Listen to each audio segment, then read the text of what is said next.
Një tentativë për vjedhje me thyrje gjatë natës në Rovato të Italisë përfundoi me arrestimin e një 32 vjeçari shqiptar të dyshuar për krimin fal ndërhyrjes së karabinierëve.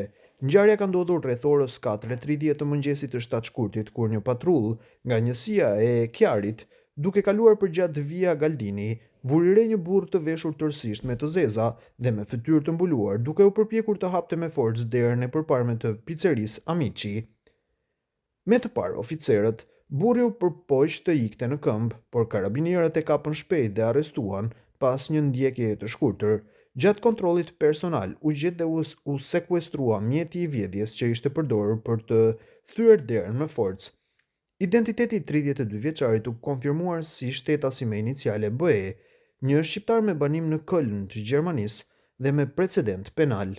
Falë raportimeve të shpejta nga pronari i picerisë dhe analizës së videos së kamerave të sigurisë, e cila kapi sulmuesin duke u përpjekur të hynte në lokal, ai u arrestua me akuzën e tentativës së grabitjes.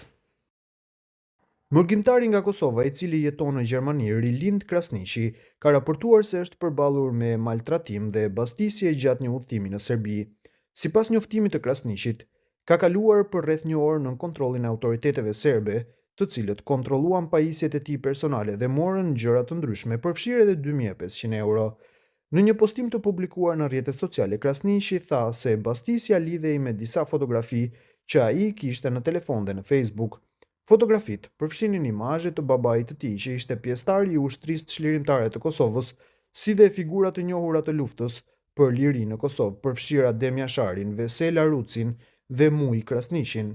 Ata më bastisën rreth një orë, më kontrolluan shumë dhe më morën gjëra personale, si dhe para me vlerë 2500 euro, shkroi Krasniqi. Arrestimet dhe keqtrajtimet në kufi të qytetarëve të Kosovës, Serbia sfidon normat ndërkombëtare. Ai apelon që qytetarët të jenë të kujdesshëm dhe të shmangin udhëtimet nëpër Serbi. Sipas Krasniqit, përvoja e tij tregon se qytetarët kosovar, veçanërisht ata që kanë lidhje me ushtrinë çlirimtare të Kosovës ose figura të njohura të luftës, mund të përballen me diskriminim ose kontrolle të ashpra nga territori serb. Ky nuk është rasti i izoluar. Qytetarët e Kosovës janë përballur edhe më herët me situata të ngjashme nga autoritetet kufitare serbe. Së fundmi, qytetari Mitehat Lozani është arrestuar nga autoritetet serbe në pikën kufitare të Batrovcit në kufi me Kroacinë. Kujtojmë se Ministria e Punëve të Jashtme ka thënë se Serbia po cënon normat dhe standardet ndërkombëtare për të drejtat e njerëzit, për çka ka kërkuar nga Bashkësia Ndërkombëtare që të ushtrojë presion ndaj saj.